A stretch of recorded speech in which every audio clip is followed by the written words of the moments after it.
Good afternoon. I want to welcome you to Grace Rainey Rogers Auditorium. I'm Alisa LaGamma, Curator of African Art here at the Metropolitan Museum and organizer of Heroic Africans, Legendary Leaders, Iconic Sculptures. Thank you for joining us to participate in what is the final program organized to expand upon the content of the exhibition. This has been a collaboration with my colleagues in our education department, Joseph Lowe and Jennifer Mock, and I really want to thank them for their superb work on coordinating a series of extremely memorable events.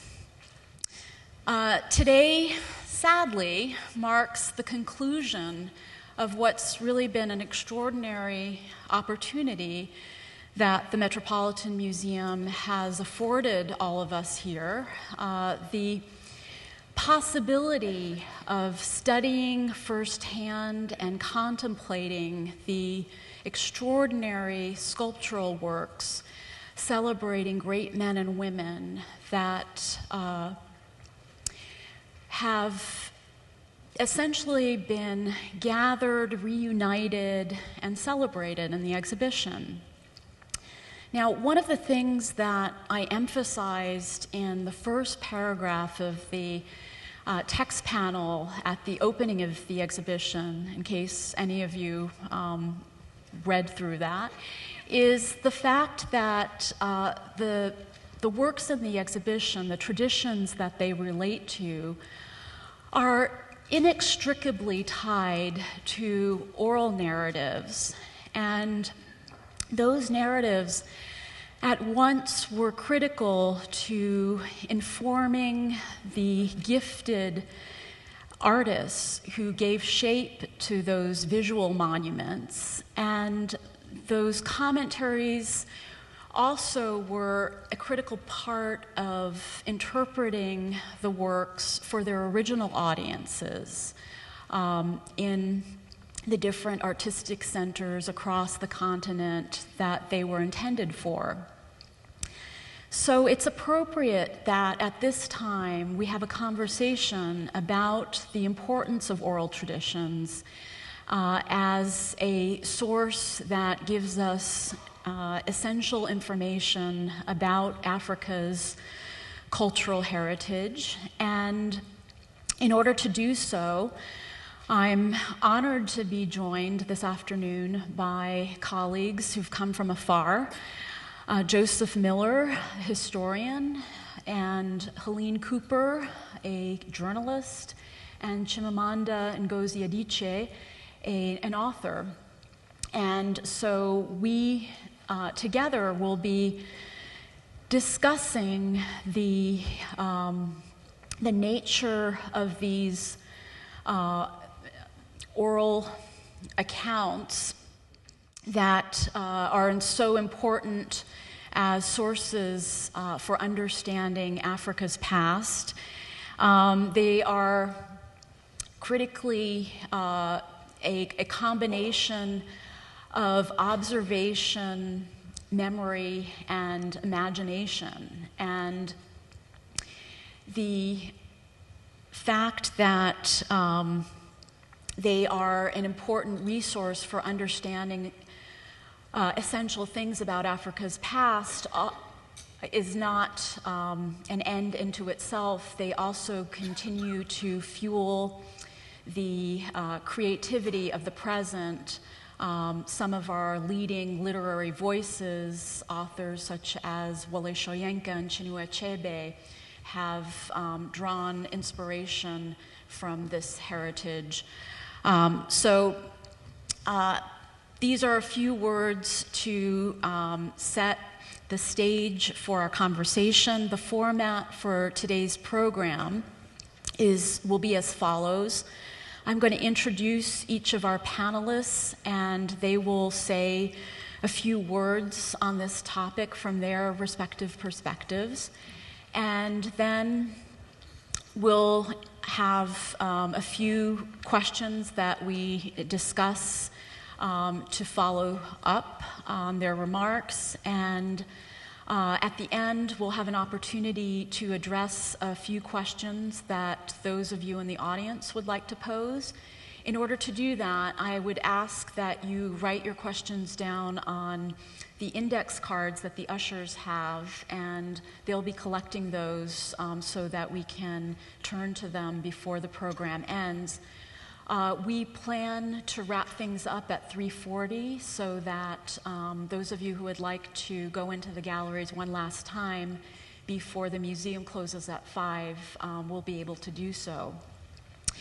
So to begin with, Joseph Miller is an authority on pre-colonial Africa and the slave trade, who joins us from the University of Virginia in Charlottesville, where he is in the history department. He's the editor of the African Past Speaks, essays on oral tradition and history, and the author of Kings and Kinsmen, Early Mbundu States in Angola, as well as the critically acclaimed and award-winning landmark study, Way of Death, Merchant Capitalism and the Angolan Slave Trade, 1730 to 1830. His earliest scholarship for his MA thesis at the University of Wisconsin focused on the Chokwe, whose magnificent sculptural legacy featured in one of the sections of Heroic Africans has been a revelation to the New York art world this season. So please join me in welcoming Joseph Miller.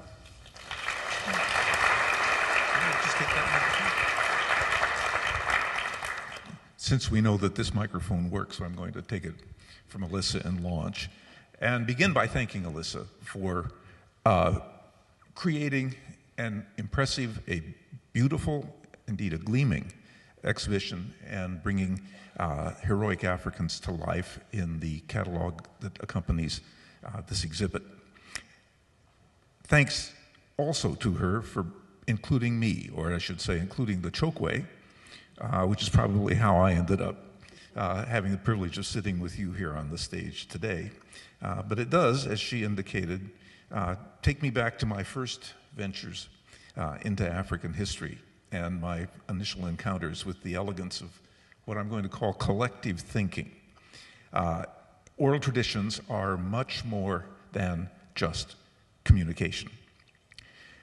Field research in Angola eventually gave me direct experience with collecting these materials. Or rather, I should say, being drawn into the process of creating them, because that's always a significant aspect of the things that we call oral tradition. Oral traditions are not deficient documents. 45 or 50 years ago, we began trying to critique them as though they were individual expressions, that they were individual perceptions of the sort that we have in the literary or literature, literary materials, the written materials that are familiar to us. But I want this afternoon to talk about what I've learned over the intervening few decades and abandon these analogies in form between written expression or written records of oral expression, and consider knowledge and language themselves in an oral context rather than in the literate context that's familiar to all of us. We can abstract knowledge from knowing, the information from the knower. We can abstract language from the speakers of the language. But if we do that and try and establish this literary analogy to understanding oral communications, oral traditions, and oral thinking, I think that we have missed the point. Now, all of these literary expressions are functions of phonetic literacy. We think of literacy in English or all of the modern European languages, as symbols representing the sounds in the spoken language. And indeed, we associate all of this with the high points of this form of expression in Greece and Rome, classical Greece and Rome in the Renaissance, and then in the Enlightenment. But if you think, for example, about medieval Latin, it's written, but it's not an engaged way of thinking individually, which is what literacy allows us to do. So that oral traditions are very unlike personal memories or recollections or any individual perception and expression. So that the orality of the communication is not the point either. The contrast is with the sense of familiarity, consensus, and community that gets expressed in these traditions. So at the moment, I'm sitting on a stage with lights shining in my eyes, and I've sat here long enough now that I can begin to discern that there are actually individuals out there behind the glare. But I'm speaking to a room full of strangers, and I'm trying to convey information in the abstract sense of knowledge that I begin by contrasting with knowing. But the only way that I can do that any better than what you could go home and Google is to try and tap what we all share together as human beings, or maybe people interested in African arts or in Africans' ways of understanding, knowing, and expressing. So I need to tap that. I need to evoke the familiar, to focus on what we share together. Try and create a consensus of attention, of interest, and only then can we collaborate effectively towards some more abstract, articulate point, like knowledge, external to ourselves. So this other world of sharing is what I want to try and evoke and consider some of its implications. And it's what I call a communal ethos, because it comes charged with a sense of moral commitment. It's all about relationality, not individuality. Individuality is something that we achieve with literacy, by engaging with an objectified form of knowledge on a paper or on a screen, and internalizing that so that the dialogue is really with ourselves via this external medium. The Africanists, my friends, like to cite an African aphorism comparable to the famous aphorism of the great 17th century European philosopher Descartes, René Descartes, who famously said in Latin, typically enough, cogito ergo sum, which of course translates is that I think, and therefore I am, as he wrote it down and was thinking with literacy. But in the African communal ethos, counterpart is I am because I belong, or I am because we are. So then we have to look at these oral traditions, and indeed all of the pieces that are in the exhibit here, as aspects of collective behavior. So, how do you do that? Tradition turns out to be consensus. It's collective. It's compiled. And I'm going to make up a big word here, which actually I did check it, and it is in Google. Historiology.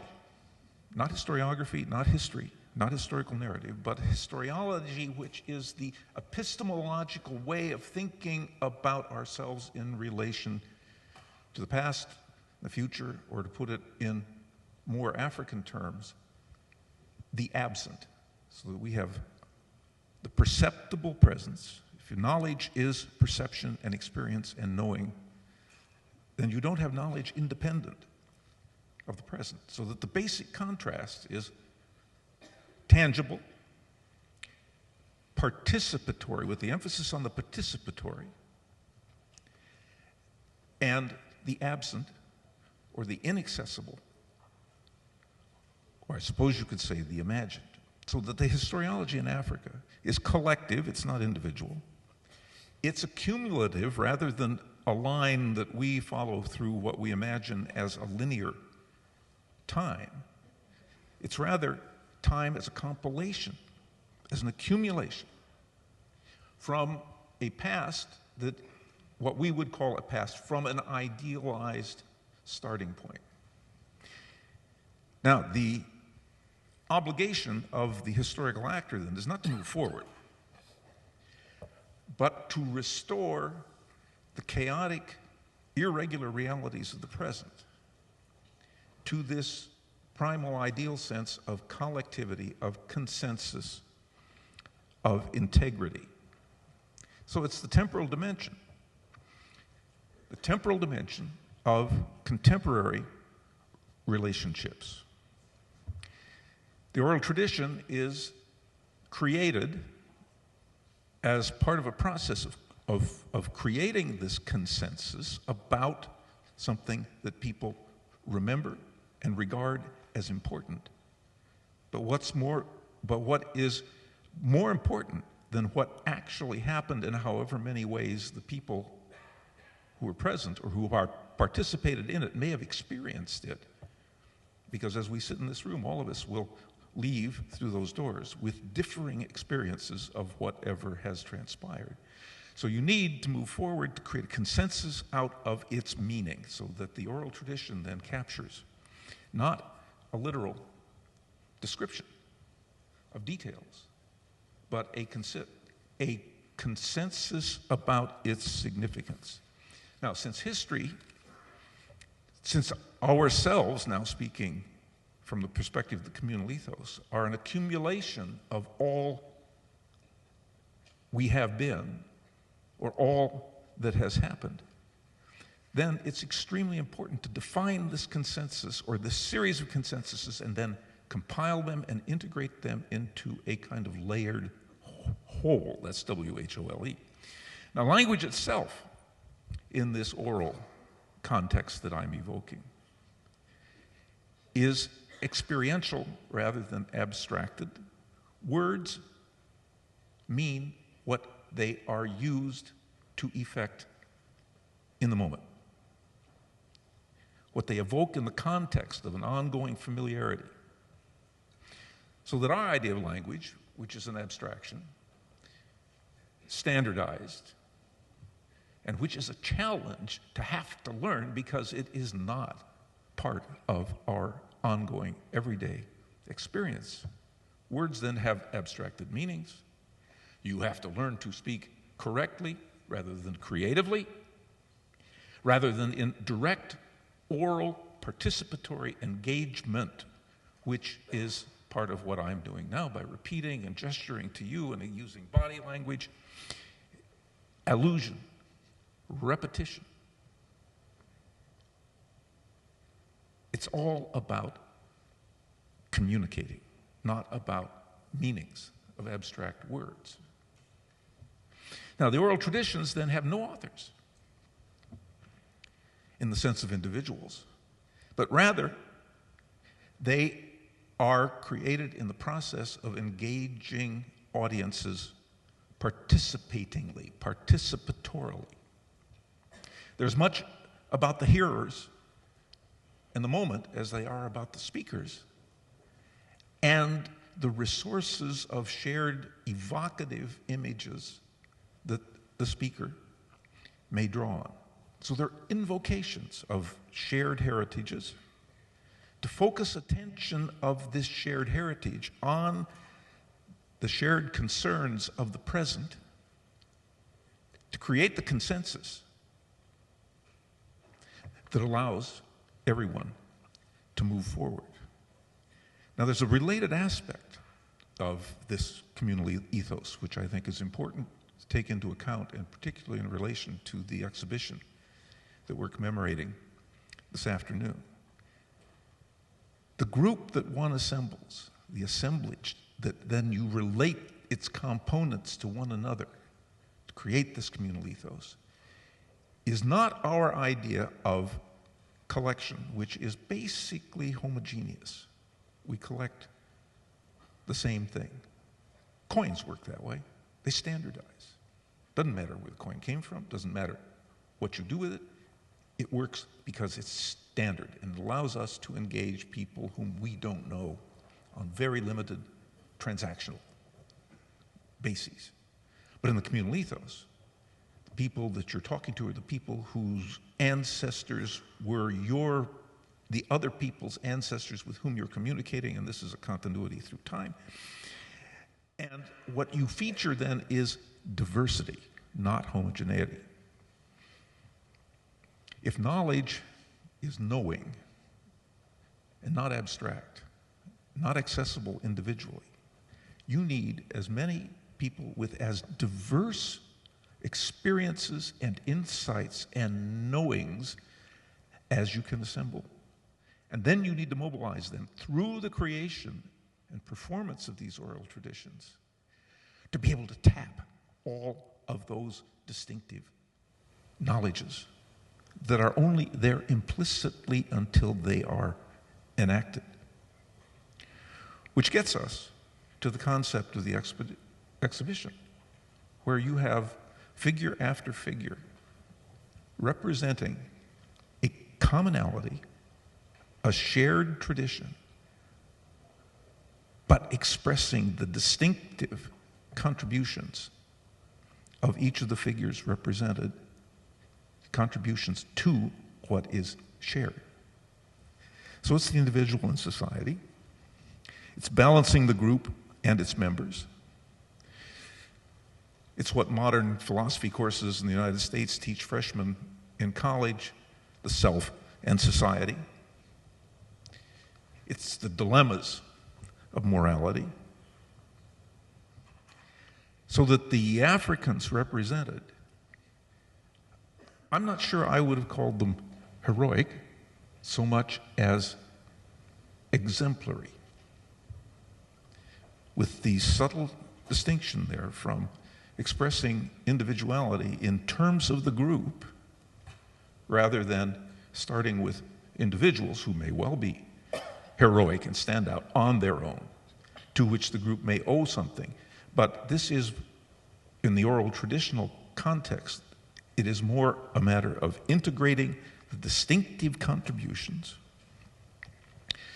compiling them in exactly the way Alisa has done in this exhibit.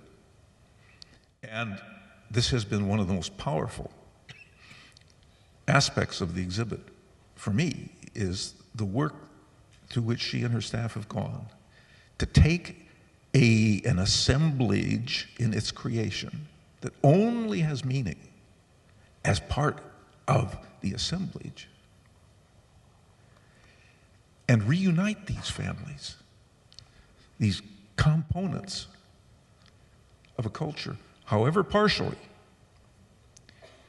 but it comes closer to giving you a sense for the compositional assemblage quality of life in this communal ethos.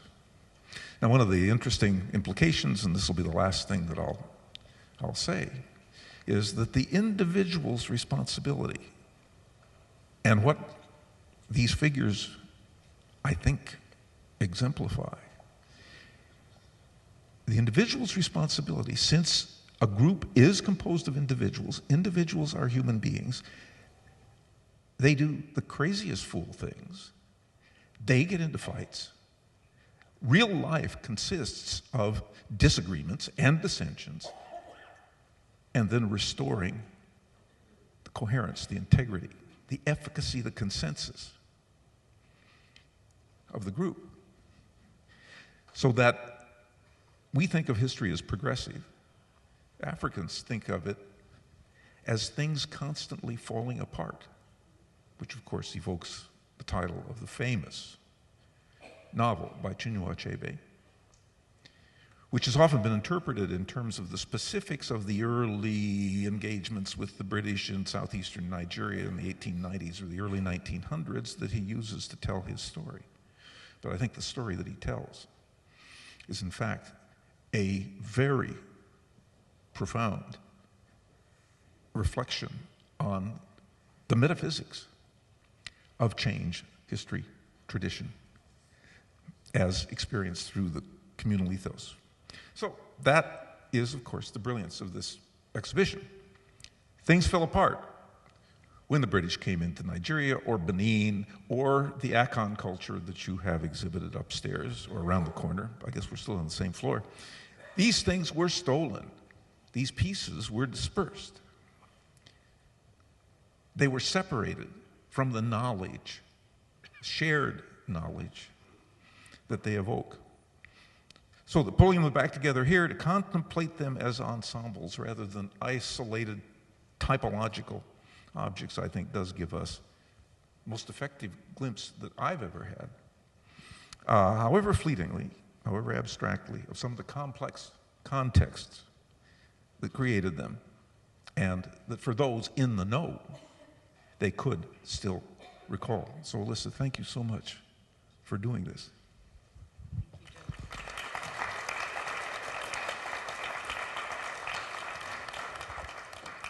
So I'll think back on the fact that I should have consulted Joe on the title instead of heroic, exemplary Africans. Should have, well, next time. So now I want to thank Helene Cooper for joining us this afternoon. She flew in from Washington, D.C. between coverage of the State of the Union and President Obama's next address to be with us on this occasion, and I'm very grateful to her for that. And I have to admit that our president was very much on my mind these last years as I was formulating this project. So Helene is the White House correspondent for the New York Times and author of the critically acclaimed memoir, The House at Sugar Beach. That eloquent account of her youth in Liberia and the impact of the 1980 coup was published by Simon & Schuster in 2008 and was a finalist for the National Book Circle Critics Award. She joined the Times in 2004, and she's served as assistant editorial page editor, its diplomatic correspondent, and before that, she was at the Wall Street Journal from 1992 to 2004, where she was a reporter and assistant Washington bureau chief covering trade, politics, race, foreign policy, and the EU. The portrait that she paints of her ancestry, individuals who went on to found the state of Liberia in 1821, provides a historical context for understanding profound changes in the makeup, the composition, the population of that landscape that ultimately led to the Liberian coup. Her forebears arrived as freed slaves from the United States at a moment in history when an influx of foreign settlers converged on this region of West Africa. And with Britain's abolition of the slave trade, ships that entered the Atlantic from the mouth of the Congo River were seized by the British Navy, and captives released in present-day Liberia and Sierra Leone. Native Liberians at that moment in history distinguished themselves from all these new arrivals, whether from the US or Central Africa, as Congo. And I'm going to pass things on to Helene. Please welcome her to this conversation as well. Okay.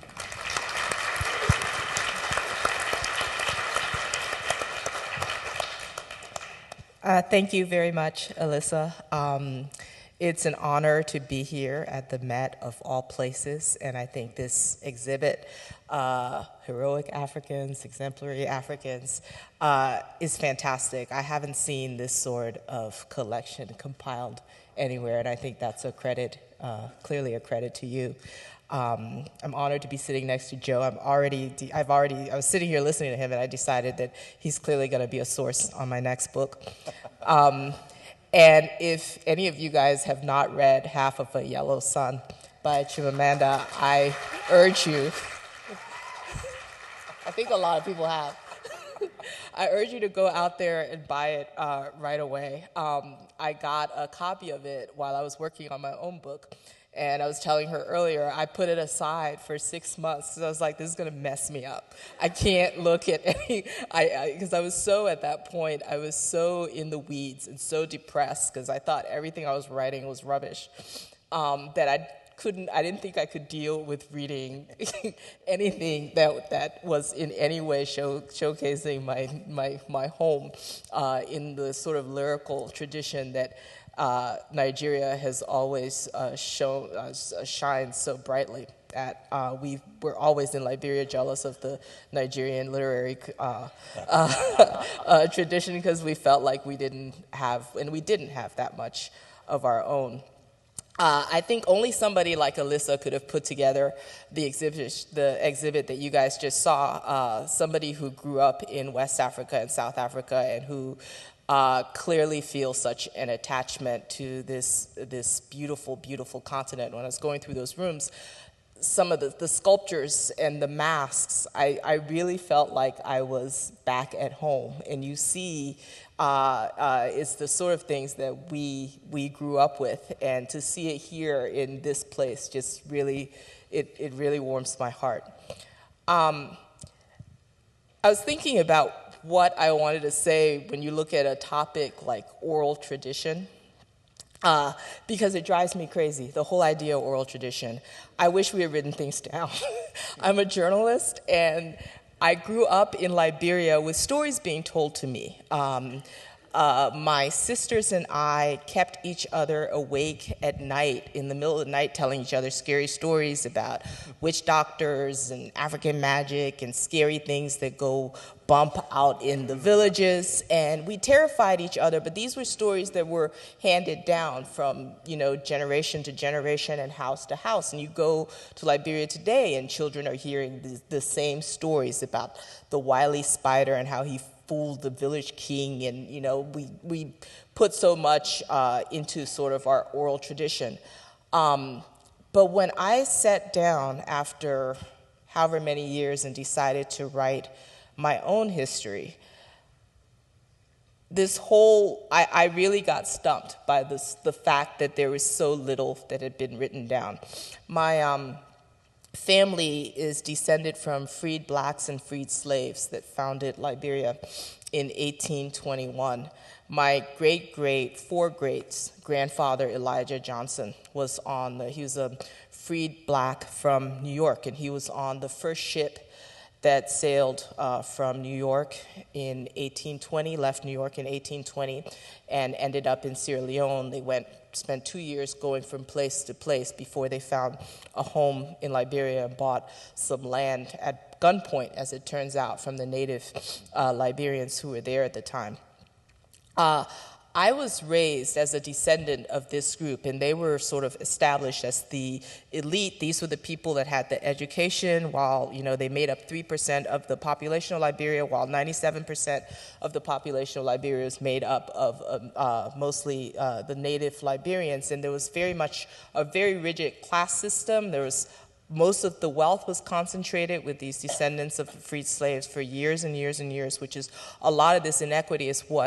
most of this inequity is what led to the coup in 1980 that overturned this whole system.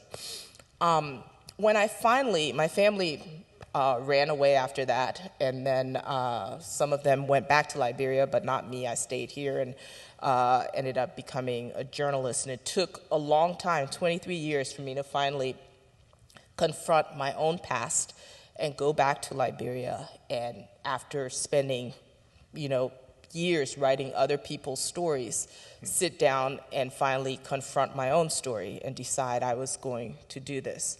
And when I sat down to do it, there was so many stories that my grandmother had told me, that my mom had told me, my father, and that I thought I knew until I started to research them. And then I realized that what I've been, like the vast majority of what I thought I knew and what I had been told, some of it has some basis in truth, a lot of it didn't. For instance, Elijah Johnson, my great-great-great-great-grandfather, who I was raised to be so incredibly proud of him.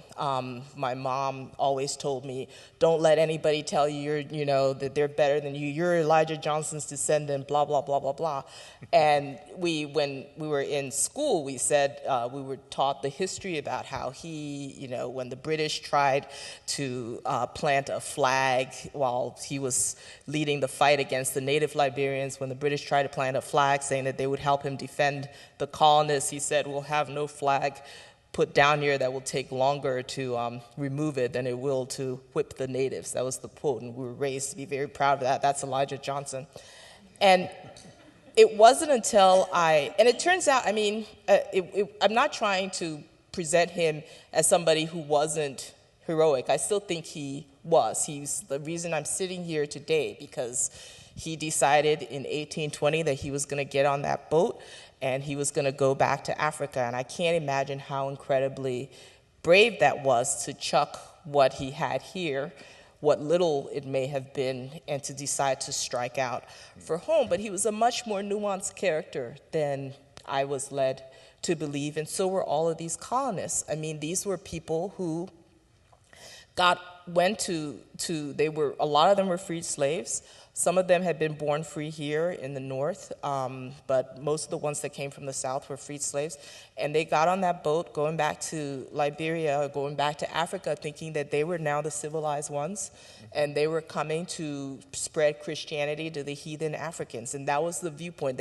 We bragged so much when I was growing up in Liberia about how we were never colonized by the Europeans. Well, you know what? We were colonized by the Americans. And I didn't really look at it that way until I started to read what little there was written about these colonists in their own words. Halfway through my research in my book, I still can't believe, I get chills when I think about it, I still can't believe I found the journal that Elijah Johnson kept while he was on the ship going back to Liberia, the Elizabeth. It was part of these Christian Wiltberger papers in New York that was sort of an offshoot of the American Colonization Society, which is the group that paid for these journeys. And I still remember sitting there holding this journal, and he was not a very effusive writer, but it was about, like 50 or 60 pages, and this was what he wrote down while he was on the ship going back.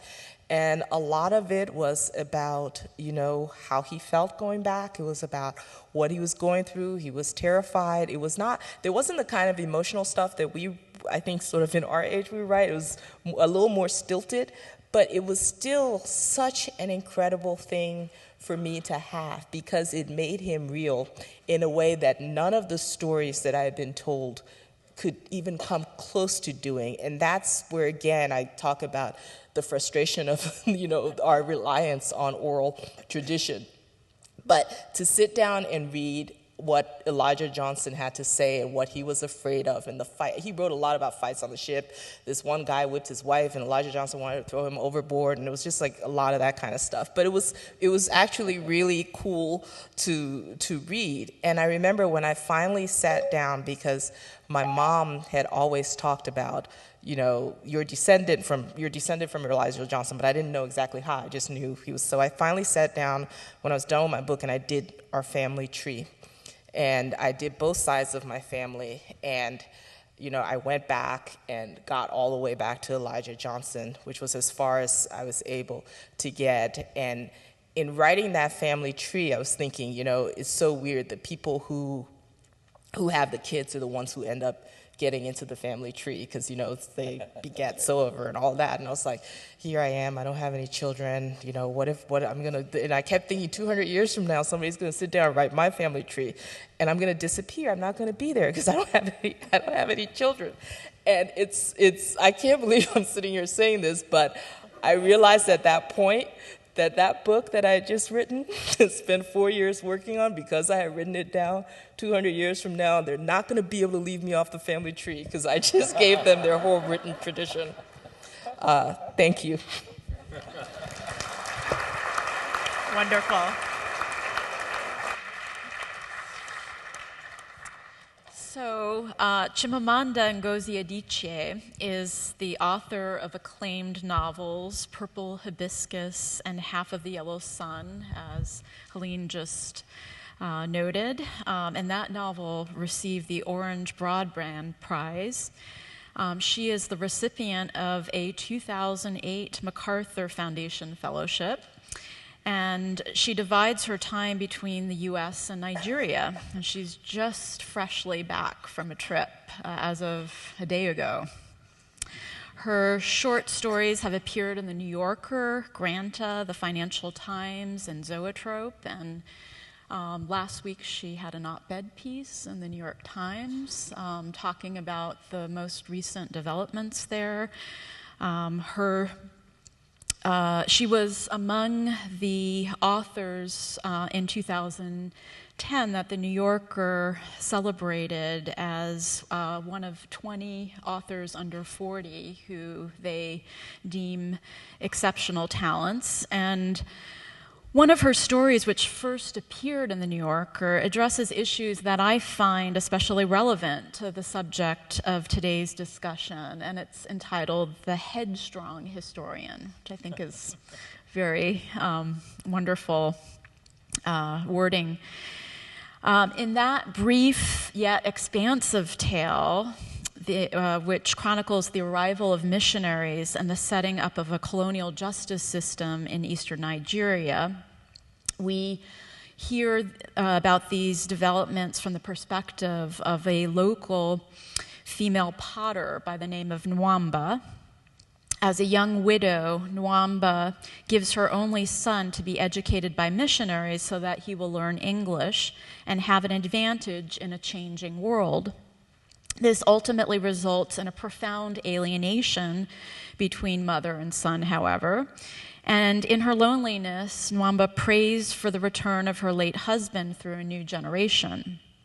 This is realized through the birth of a granddaughter she names My Name Will Not Be Lost, who listens to her stories and ultimately becomes an academic historian. Please join me in welcoming Chimamanda.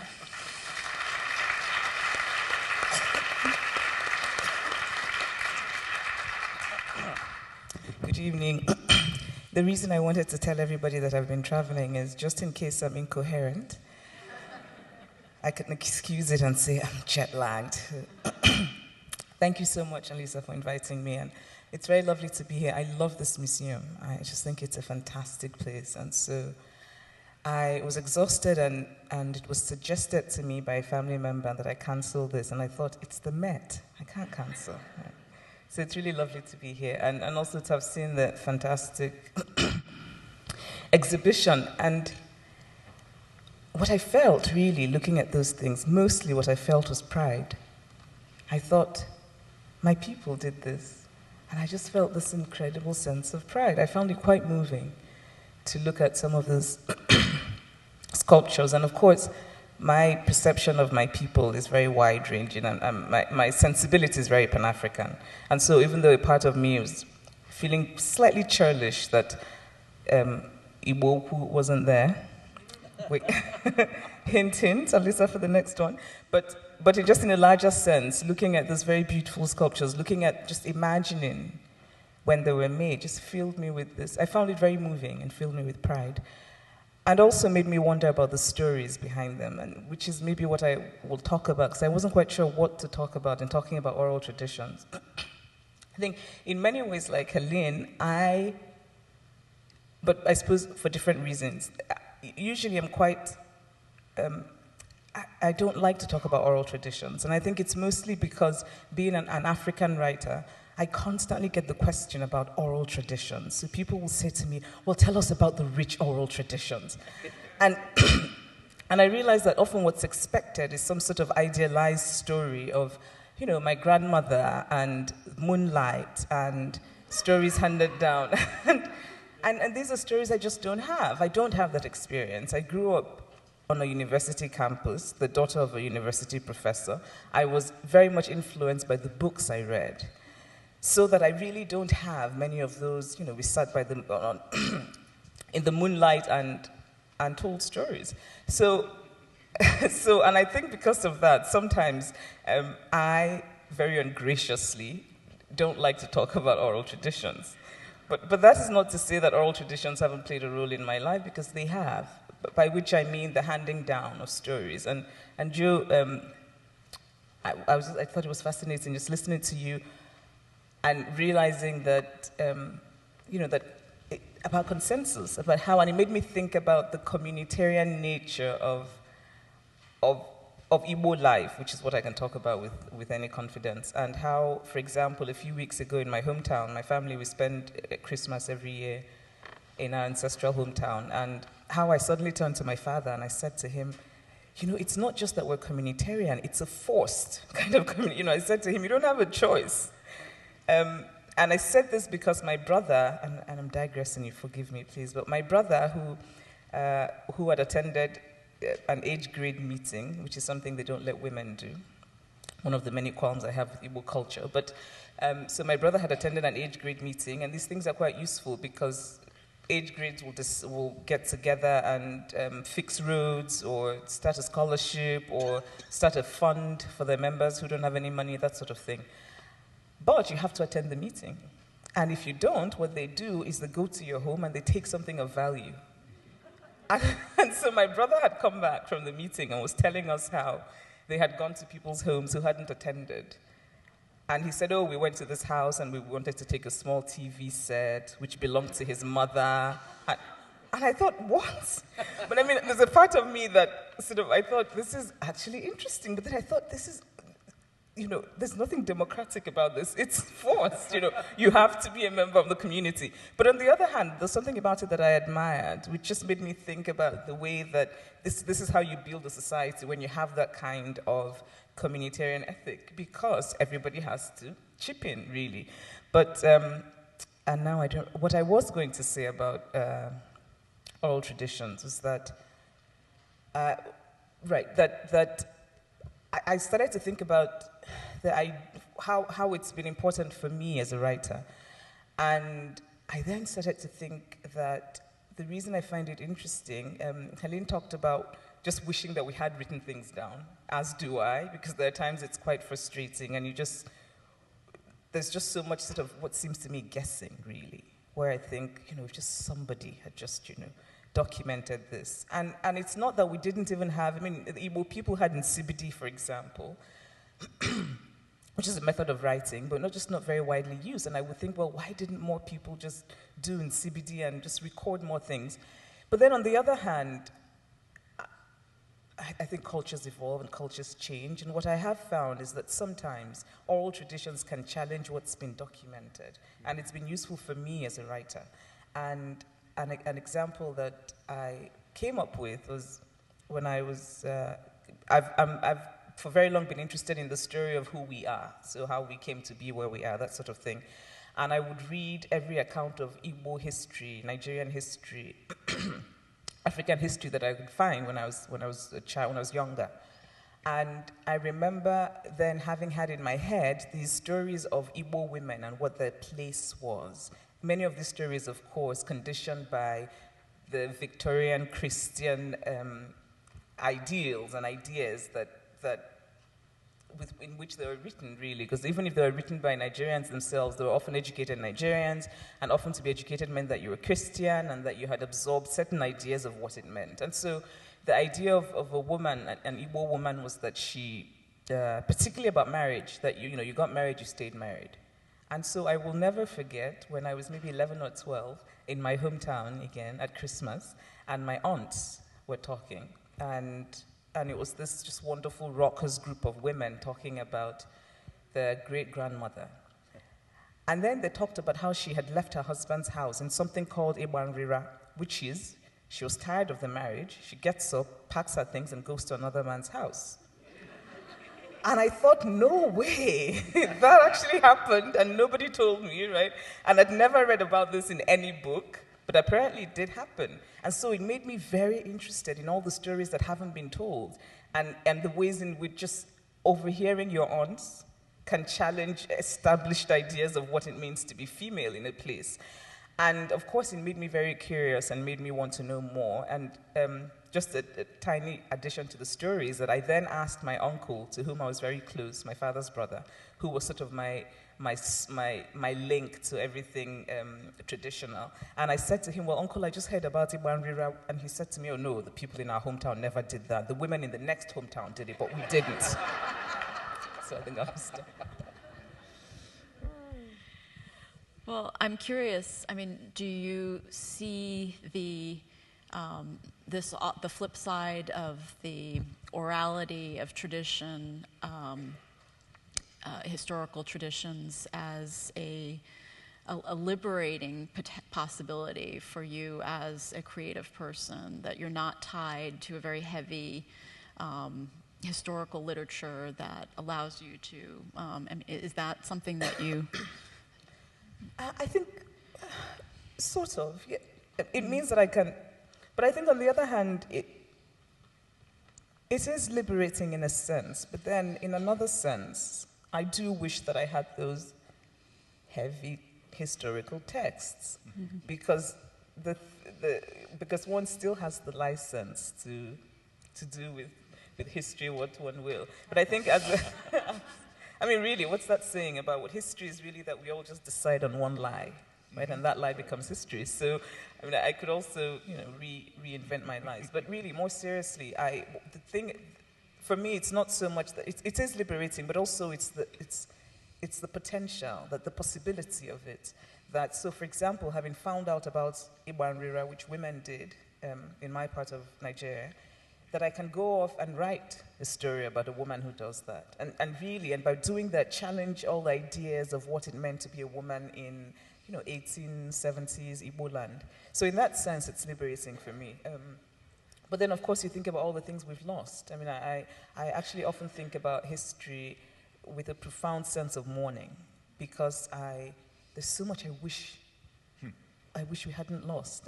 And not to say that I want culture to be a museum, right? No, the museums, but that just the idea of the things that we have lost because we didn't record them, and not just record them, also because we didn't hand them down, not necessarily in writing. In my hometown, we have a very popular masquerade called Agwonatumbe, which literally translates to the snake that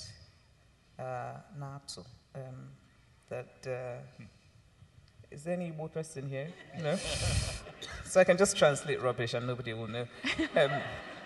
The snake, so basically snake and tortoise, but it's this really huge masquerade that's supposed to be full of medicine, and women can't see it, and if you see it when you're not supposed to, you die, and all of those things. And this is a masquerade that is from my hometown. My hometown is actually quite famous for that sort of thing, and it's a masquerade about which I feel immensely proud, even though I'm not allowed to see it. And the mask is a skull. But in the past few years, it's disappeared. And it's disappeared because the last man who knew all one needed to know to present this masquerade died. And he hadn't passed it on. So there's nobody who knows what it takes to do this. So it's gone. And thinking about this a few years ago, I just felt this sense of loss. I thought, one doesn't need to even like this, to just wish that there had been a way in which it continued to be handed down. But the man's sons were off to university, didn't much care about the sort of mumbo-jumbo of tortoise and snake, and so that's gone. So I think that on the one hand, it can be liberating. On the other, there's a sense of loss for me, that we don't have recorded things that have survived. Mm-hmm. Yeah, I'm wondering, a question for you, Joe, since you teach survey courses of African history, I mean, is there a sense of particular regions where we have a richer recorded historical record than others? I mean, what are the largest gaps in terms of our distribution of our narratives about a pre-colonial past in this part of the world? I know it's rude, Alyssa, to respond to a question with a question, but you used a key phrase, which is the most recorded history. And to me, that begs the question of what we mean by recorded history. Mm-hmm. Because it's not anything abstract of which there is a record, but it is a series of perspectives, so that the things that we might start out by thinking are best recorded, because suppose they're written documents that describe things. The documents are going to be written by outsiders out of their own contexts, and with regard to Africa, most outsiders have not been particularly favorably disposed to encounter Africa sympathetically. So that it might seem to be best recorded, but in fact it is worst recorded. If you look then more widely in terms of the living accumulation of experience, which is what I was talking about with this accumulative historiology, then you can look at the language itself. And we all use words to create effects, and probably, the effect that we could, what we can express is extremely limited. It's what we have perceived. And we can distort it, we can lie. So you use words to lie, but the words you use can't be falsified. They have to be real, have to have some sense that they convey in order to lie effectively with them, so that some of the best historical work has been done with linguistic analysis. One of the wonderful opportunities in Africa is that there are 2,000 living languages there, which gives us an enormous resource of linguistic evidence. And you and I will both know the famous Professor Jan van Sina, whom I had the privilege of learning a lot from, who has written a history of the Central African forests where there are no effective traditions, there's no effective archaeological evidence, there are certainly no written documents, and he has gone back 3,000 years because he has over 400 different languages, each one of which exists as a distinct language because it expresses the experiences of the people who created it. And you can unpack all of that. So I would not say that, I would say that the variation in what we can learn about Africa's past is limited more by the imagination of the historian who tries to do it, or the technical skills that the historian may bring to it, than to anything inherent about the kind of evidence that may be there. Mm-hmm. Yeah, another question that I have that could probably discuss as a group is, who historically were the people charged with narrating about the past? I mean, there clearly always is in any community an individuals who are most articulate, who are most trusted as being these compilers of information, and who are most effective in projecting, as you were describing before. And I mean, should we think of these people as bards, as we have in the sort of the Western classical tradition, or is it something very different?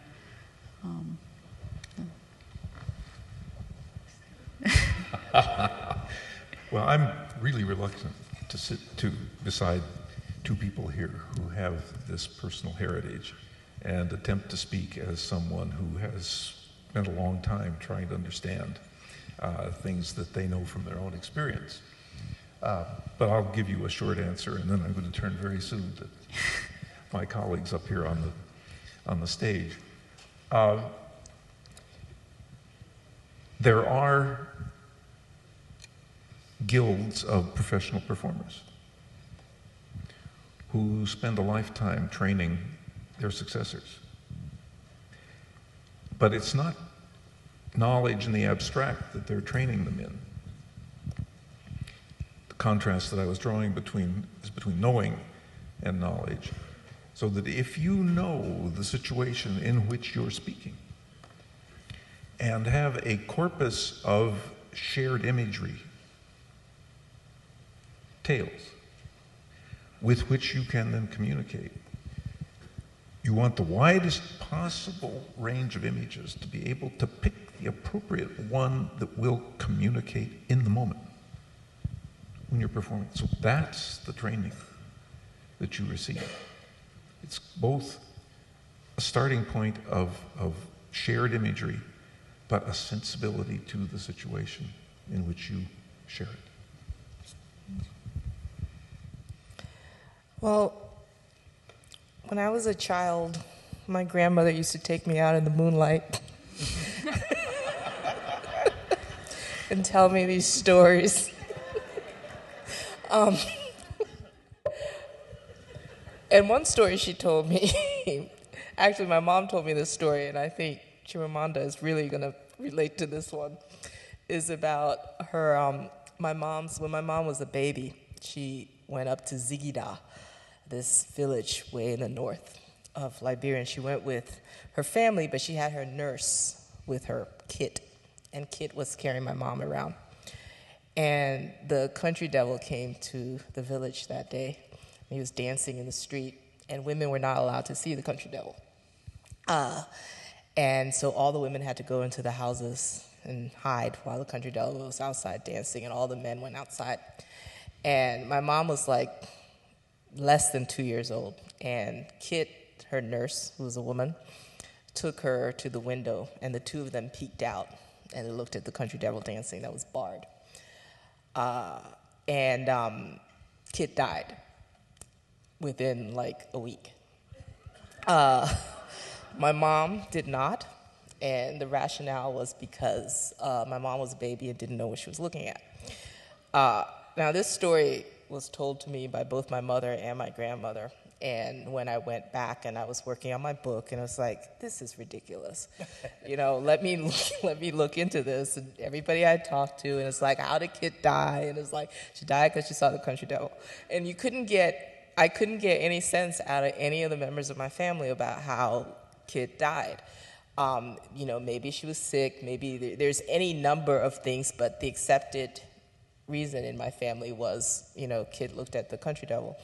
And when you ask where who's the repository, where do all these stories, that are passed down come from, that's all I can tell you. It's like at one point I was 5 or 6 years old, and some member of my family, most likely it would be my mom or my grandmother, told me something totally preposterous, and I accepted it, and that's it. There, and there you have it under the moonlight of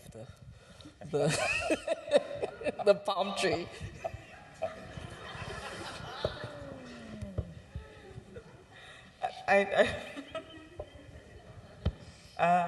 Right.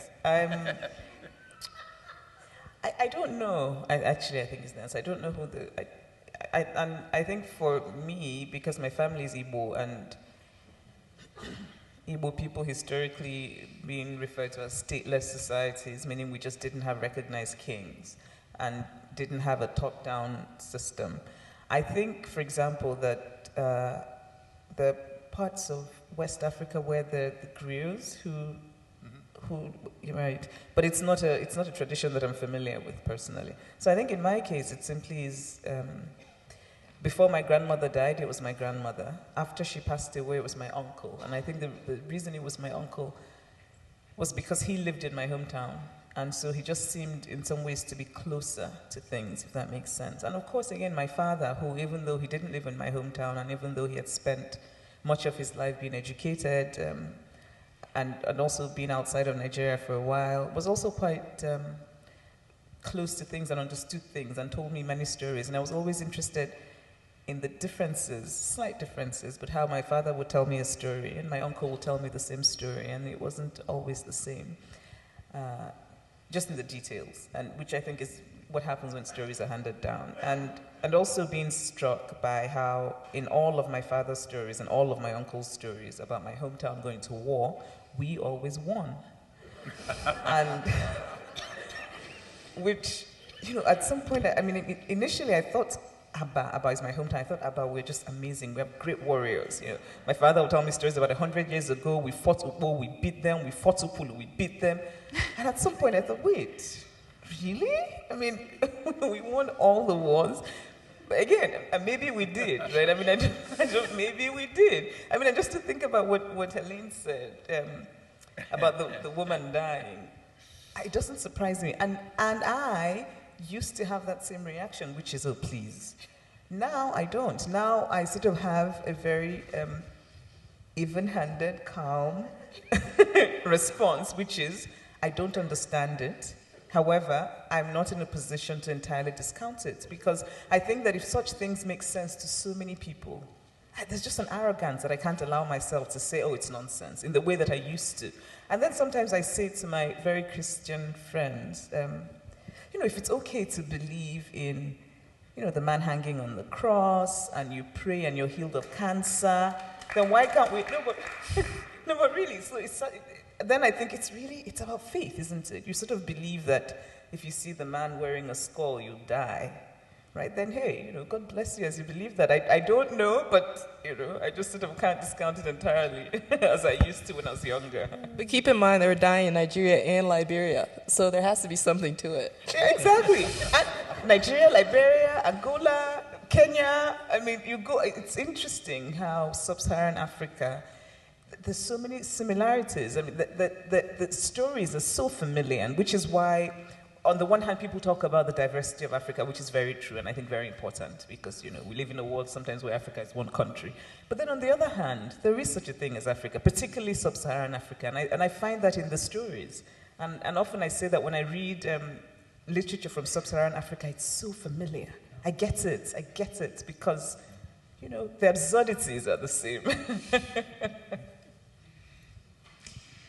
Well, one of the things that, we were all commenting on, what a moving experience it is to be in the presence of the physical artifacts that are assembled in the exhibition. And,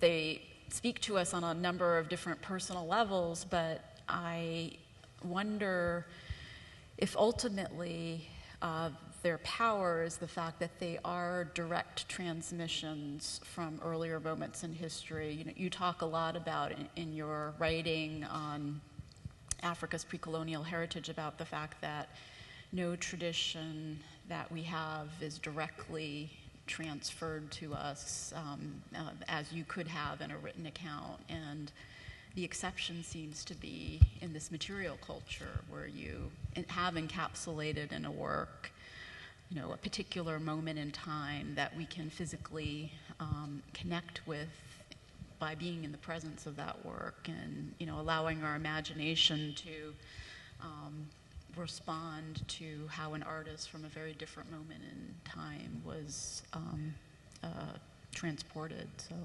I just wonder if that is in fact a way of thinking about these things, and also how we might parse even more information from them in the future.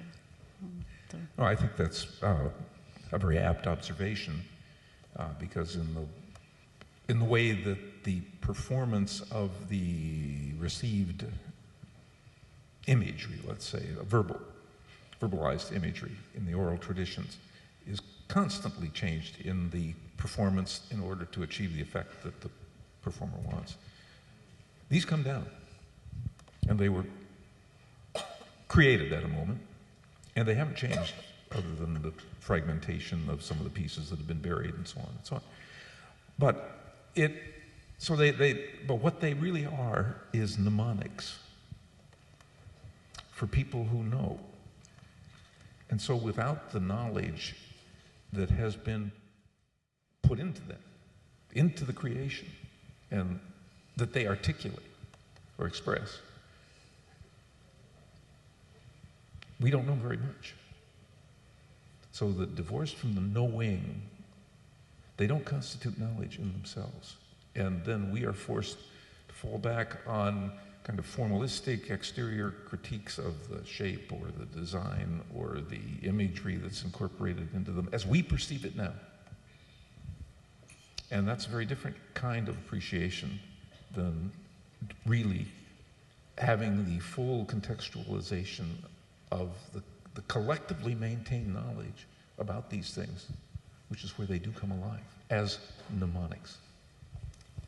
Did you have something you wanted to add, Chimamanda? I did, but now I don't remember it. And I really am jet lagged. I'm not pretending. I think that I wanted to say that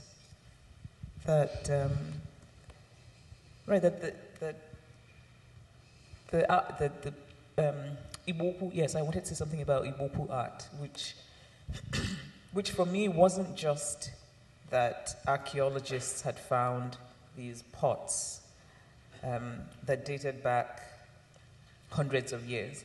It was also a history. It was also, for me, a story about my people that I didn't know about and would never have known about if those pots hadn't been found, because there is no recording of the lives of those people. And so in some ways, those pots become not just art and not just pots, but also story and history. So in a sense, I find that it's quite, it's very useful. And of course, it's incomplete. But then again, so are the recorded histories, you know. And even more so now that we have, you know, revisionist histories, we have histories that are contested. They were recorded, but they're now being contested. And so who says that just because something is written down means that it's I mean, as much as one can talk about absolute truth, there is no such thing. And now we know that, you know, you record histories and then years later somebody contests it. And so yes, those pots, in my case, for Igbo history, for me was very important and just made me imagine those lives and just to look at it and think the people who made these things must have lived a certain kind of life and must have thought about things in a certain way and all of that, which for me was, you know, again, just useful. Can I make just one more comment? When you have something rendered in plastic form, the way that the exhibit shows us, that is unchanging, but there are other ways to capture this unchanging quality.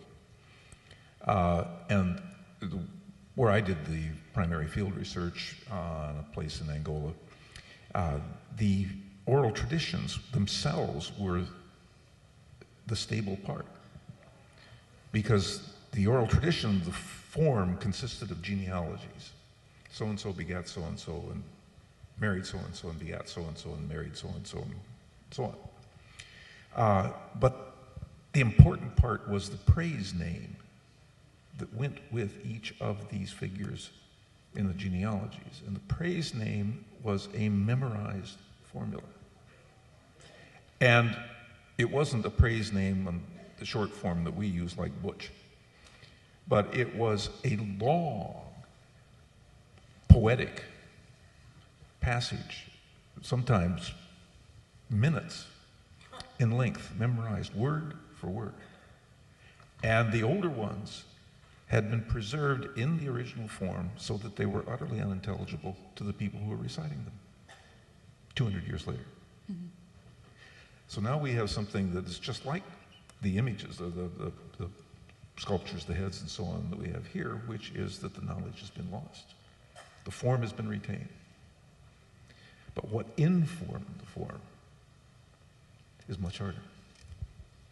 I wonder if those formulas that are literary in nature also, you know, those of us who deal with visual forms of expression can learn from. I mean, is there a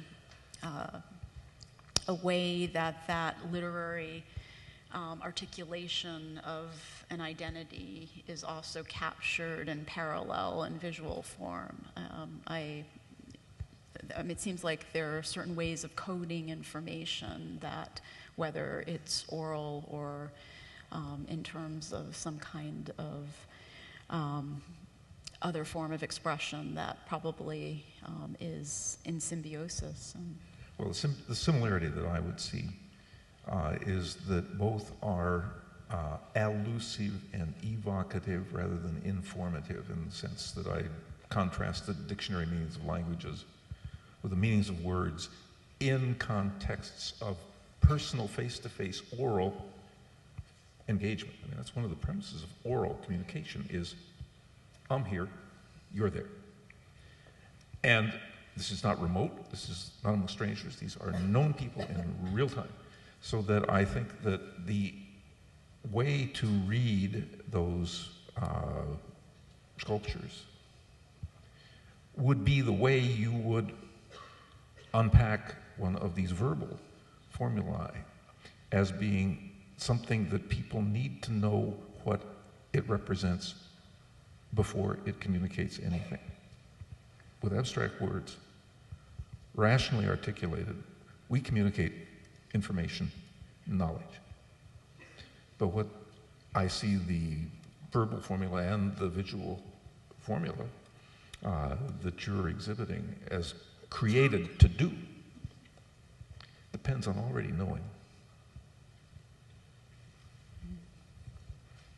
So Helene, what are some of the questions that you wished would be answered, and if we had a more expansive historical record to draw upon for your research into the past? I don't care as much about dates, wars, big historic movements. What I'm most fascinated about, what I want to know is how we lived. I want to know, as a journalist and as a reporter writing for a newspaper that considers itself the newspaper of record, we are every day forced to eat our peas, just the facts, who did what, who said what, who, what, when, where, why. And I understand and I value that. But at the same time, what I think we all find far more interesting is the more detail-oriented, the personal details about our public figures, the familial and relationships. I mean, they're the things that we care about, the things that make the who, what, where, when, and why, that make them sing and that make these seem like human beings and like real people. And that's what I am far more fascinated, that's what I'm far more interested in reading these old journals, for instance, of these slaves going back to Liberia. They were chronicling a lot of, history, but at the same time, what I cared more about was like, what the heck was in your head? Right. What were you thinking? What did you think you were going to go back there and see? The description, for instance, of Elijah Johnson when he's describing seeing Africans for the first time once they land in Freetown, Sierra Leone. And these guys are black guys, but the colonists are black, but they're now kind of American blacks versus the African blacks. And they're wearing Western suits. They've got their Bibles in their hand. They are, kind of look like missionaries. They're quoting the scripture, and they're going out, and all of a sudden, for the first time, they're confronted with Africans, and seeing them, Africans, through their eyes, I found fascinating. And they're immediately trying to, in some cases, there's this one interchange where a Sierra Leonean offered them some rum, and and they said, we no drinky rum, God no likey that. And it's like this idea that they're coming back from America and they're suddenly going to start preaching Christianity to this civilization that's been there for thousands of years. It's just that sort of thing I find fascinating, and that's the sort of thing that you often don't see even in the recorded histories that we have. And that's the sort of, but it's partly because that's what I like to read, that's what I find interesting. I think it paints a fuller picture to me of just people and the way they were. Yeah. And which is the kind of detail that we'll never be able to capture in a linguistic analysis of, I mean, that history becomes very, broad strokes, gets removed from the detail of individual experiences. But I think that what Helene is interested in the details for is meaning. Yeah. And the meanings are shared. And I think your allusion was to the kind of historical linguistic analysis that I described a minute ago. And I really was praising that for getting exactly to the meanings, because if there's a whole set of words that you can then see as a coherent set, people were obsessed with something to create that vocabulary. And you may or may not know the details, but the meanings, the human experience, are there in that language, much more than I think in the details themselves.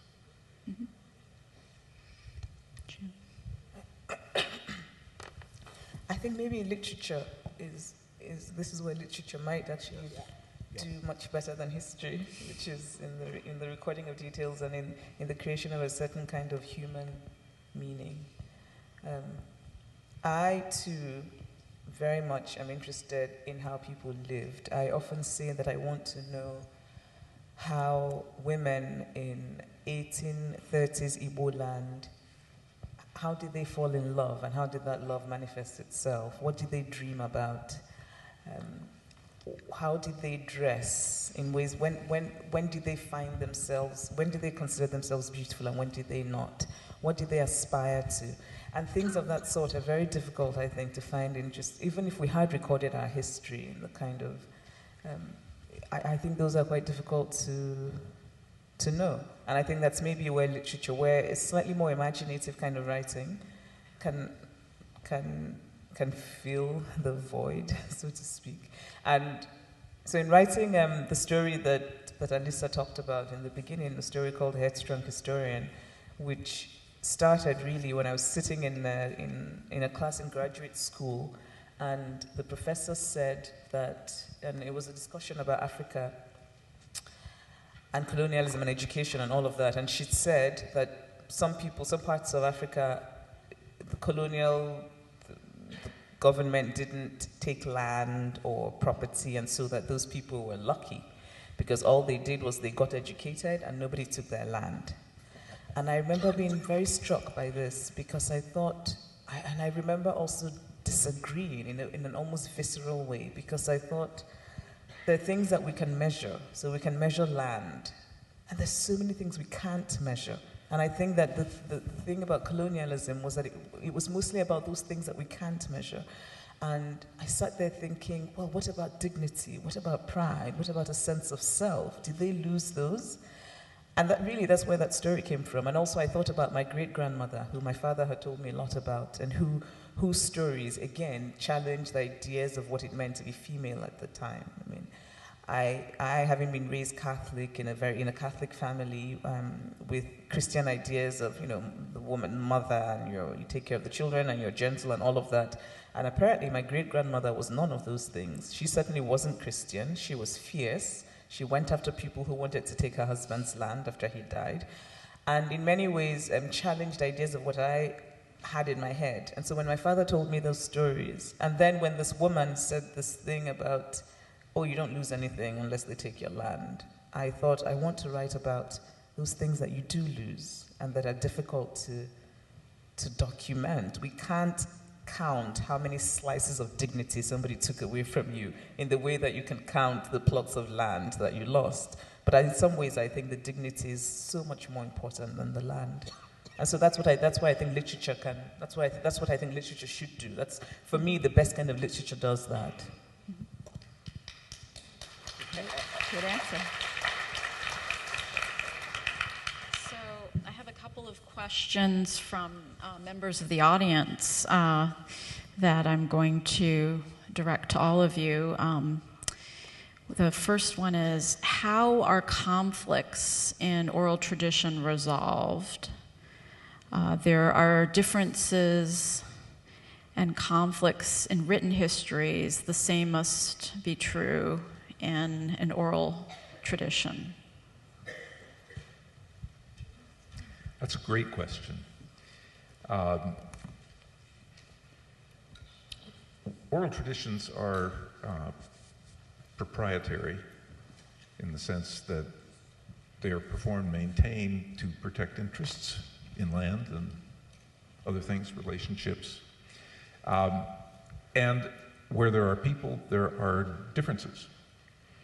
And so the recitation of differing versions of the past is one of the ways in which, well, disputes are conducted, and with any luck, reconciliation is achieved. And I'll tell another personal story of going out into innermost Angola, completely innocent graduate student at the time, despite the fact that I'd written this MA thesis.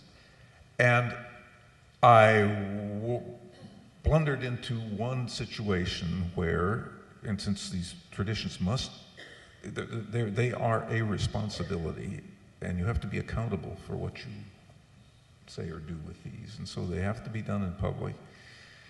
And so I had my tape recorder, and I was saying, tell me your stories.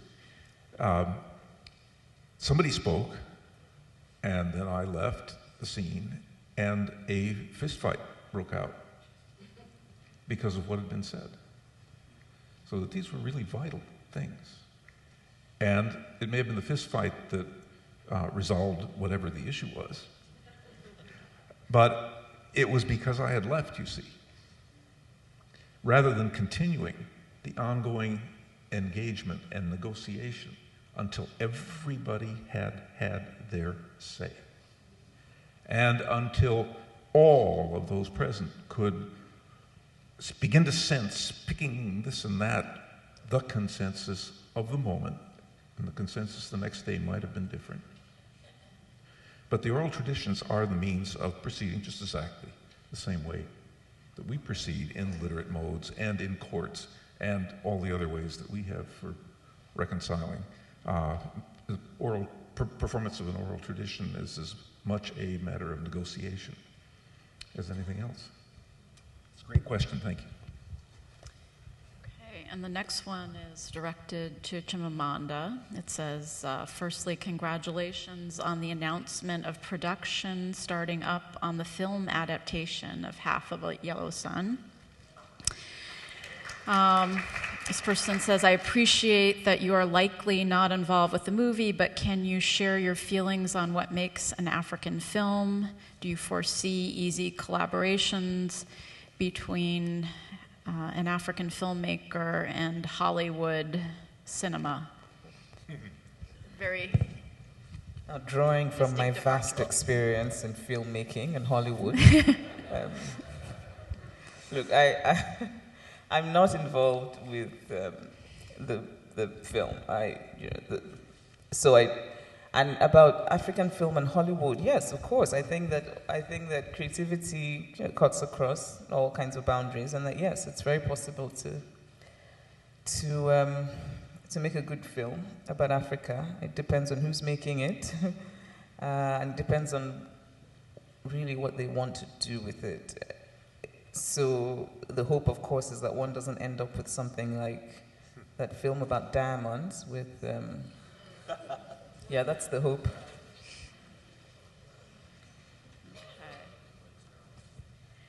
Another question is, you speak of the danger of a single story. What about the danger of not having a story told at all? Right now, Nigeria is going through what may end up being a repeat of the Biafra War and separation, yet major news networks have not been covering it or just not touching on it. I saw an interview with Femi Kuti speaking about how he was in Nigeria with little knowledge of what was happening in the region because CNN and BBC were not telling Nigerians about it. When we become our own, so I guess let's just address this question in general terms. The absence of the media telling stories about present-day realities in Africa, I assume is the gist of it. Huh. I think that they are. I mean, I think they are, especially because it's bad news. Mm-hmm. I think it has been covered, hasn't it? I mean, I feel like Nigeria has sort of been, there's been a lot more mention of Nigeria in the foreign media in the past month, really, or maybe past 2 months, because actually even before we had the fuel subsidy, there was Boko Haram, and we'd already started getting in the news, so... I think I'm obligated to say something. Since these are my two loves, the media and, news and Africa, I think I've often been frustrated for similar reasons as Chimamanda just expressed, which is that Africa shows up in the news when something bad is going on. I was talking to a colleague of mine last week who was in Liberia with Hillary Clinton for the inauguration of Ellen Johnson Sirleaf, the second time she's been elected. And he was with the New York Times, his diplomatic correspondent, he was with Hillary, and he wrote a story, and we didn't run it. And he was very outraged. He came back and said, I can't believe they didn't run my story. And I was like, if it had been bad, we would have run it, but we don't run, that's sort of the reality of the way the news media operates, especially now with shrinking resources, in that you don't have as many people, to send to places. But historically, it's been the case with Africa in particular. I just remember going through the 80s and the 90s in Liberia, where Liberia was literally coming apart at the seams, and it was on the front pages every single day. But I felt that not as much was made, in the news media when, the first woman was ever elected president of an African country, and it was in Liberia. And I remember feeling so proud when she won a Nobel Prize, and I wanted that to be here. I was like, why isn't that on the front page of the New York Times? And we didn't run it on the front. And I still remember calling, the editors and going, this should be on the front page. But, the reality is we're here in the United States, and that's one of the things that Africans ourselves have to take control of. We, in these African countries and in my own homeland, I can guarantee you that Liberia is on the front page of our newspapers, and that's where it should be. And until Africans take control themselves, I don't think we can sit around and depend on the West to cover us. We shouldn't. Although America sometimes is on the front page in the Nigerian newspapers. This is another very different direction in questioning. If oral traditions focus on sharing and communal experiences, is there a parallel in social media technology, i.e. Facebook, blog, etc.? I couldn't answer this, but I would say that the parallel is closer in the older forms of media, such as print, or the history books in my field, because what they're actually doing, and as you just articulated, they're going to speak to what's already familiar and already known. And that is a kind of consensual knowledge. And so the rough edges, the details, the specifics get dropped, except that they're now all out there in cyberspace through precisely the social media that the questioner mentioned. And from what I read in the papers, not everybody is so sure that's a good thing. To have, the office party that you wish hadn't been recorded turn up on somebody else's Facebook page, just for example. So that I see that social media is working in just the opposite direction. And I guess another question is, this audience member reminds us that the Wolof in Senegal have a special social case of griots, who are traditionally responsible for remembering and sharing oral history, and they wonder about parallels in other cultures across the region, if you have any to offer as... If I comment on that, then I think, Alyssa, you have to comment too, because you spend a lot of time working on that larger scale. The griots are the guild of storytellers that I was implicitly describing in response to an earlier question. And they're widely dispersed throughout much of far western Africa, not just Senegal, but Mali, Guinea, Northern Ivory Coast, and so on, Cote d'Ivoire. So that specific style is a regional one. The alternative, well, let me just go back to my field research in Angola back in the day. The group of people whose political history I was there to understand, and the political history that was told in terms of these genealogies, had a historian.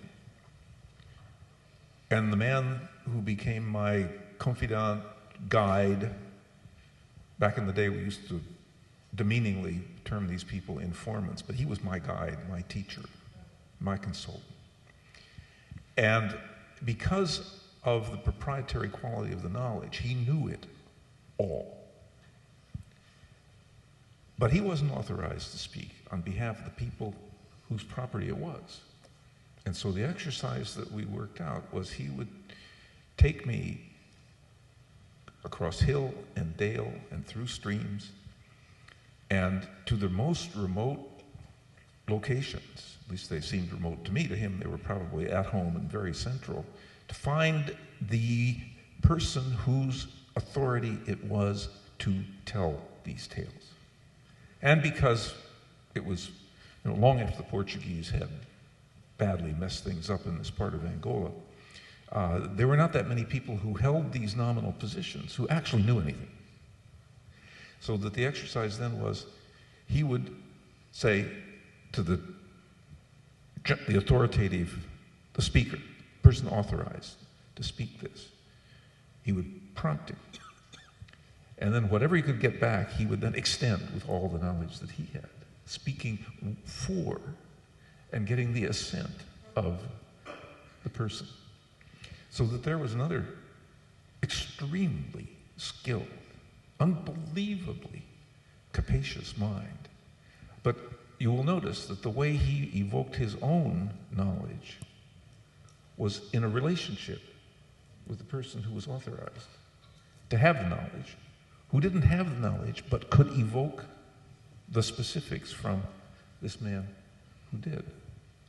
So that's offered not as a comprehensive answer to the question, but as an example of the kinds of skills and strategies and professional training that different people work out, and the ways of doing this would be as different as the different visual styles that you have presented, assembled here in this exhibit. Yeah, I guess as a closing thought, one of the issues that I grapple with in interpreting this material it goes back to one of the things that came up just now in one of the questions. There's so much difficult coverage of Africa in the media that pervades our understanding of what's going on in the region. And those of us who are engaged with it professionally are so concerned about other perspectives being heard and understood. Do we run the danger in heroic Africans, in our literary creativity, in our personal memoirs of romanticizing and responding to that wave of negativity that we're inundated with in order to sort of provide an alternative that is equally weighted. So that's something that I grapple with, and I just wondered if, in closing, any of you had some thoughts to add. I think that's something that I certainly, when I was writing my book, tried to deal with. I think all of life is nuance.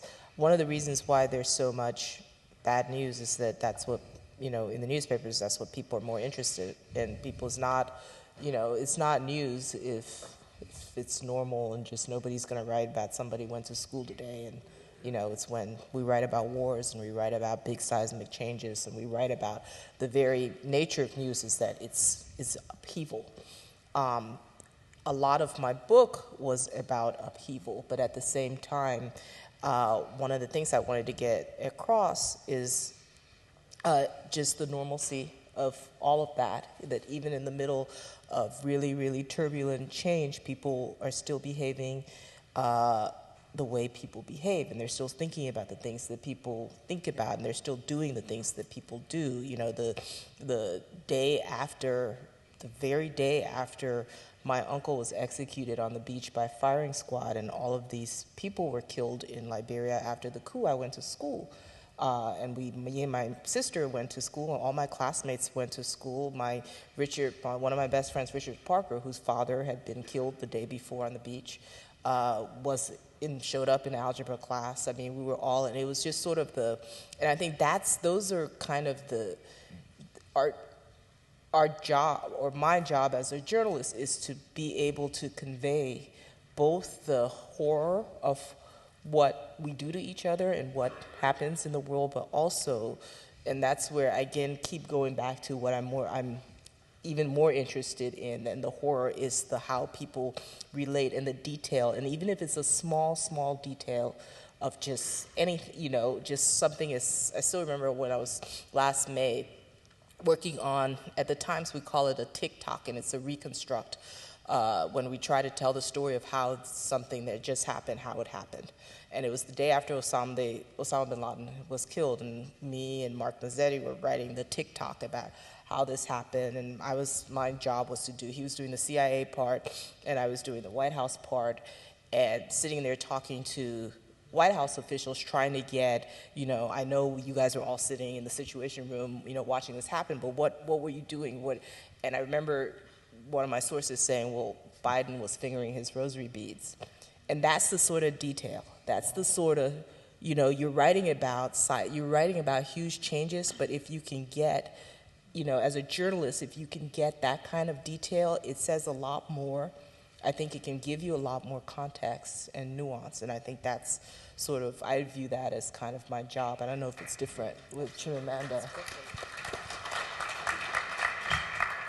I think that's a fantastic detail. I think it's fantastic for fiction, not just journalism.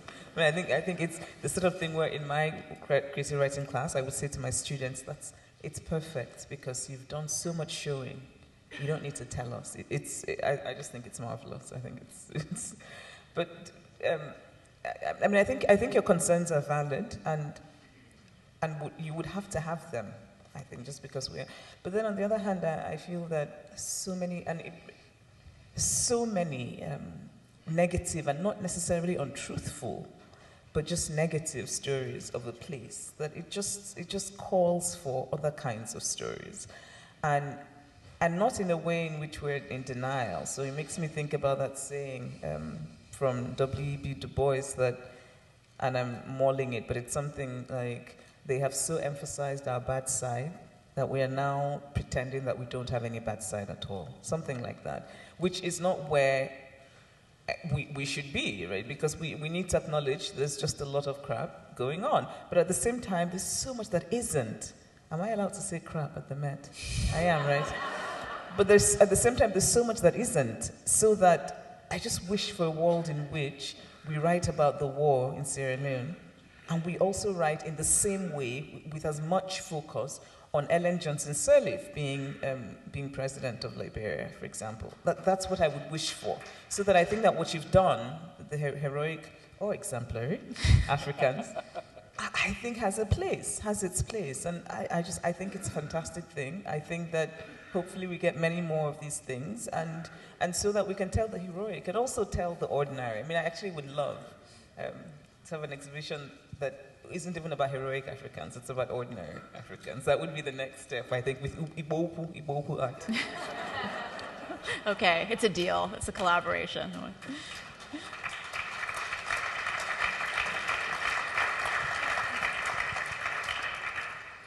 Alisa, that's a wonderful question, and from a very different perspective. It's what I've been spending about 40 years trying to figure out how to convey to 19-year-olds who don't understand their own worlds a full world that is so rich and yet so unfamiliar to them. And so, being the academic in the panel, I'm going to close with an academic reference for all you. This is a book that has 2 covers, about 200 pages. It's called Mistaking Africa, and it's written by a historian of Africa named Curtis Keim, K-E-I-M. Title is Mistaking Africa, and it is what I have learned to use to introduce students to their own cultural stereotypes, which are, in the case of Africa in particular, overwhelming.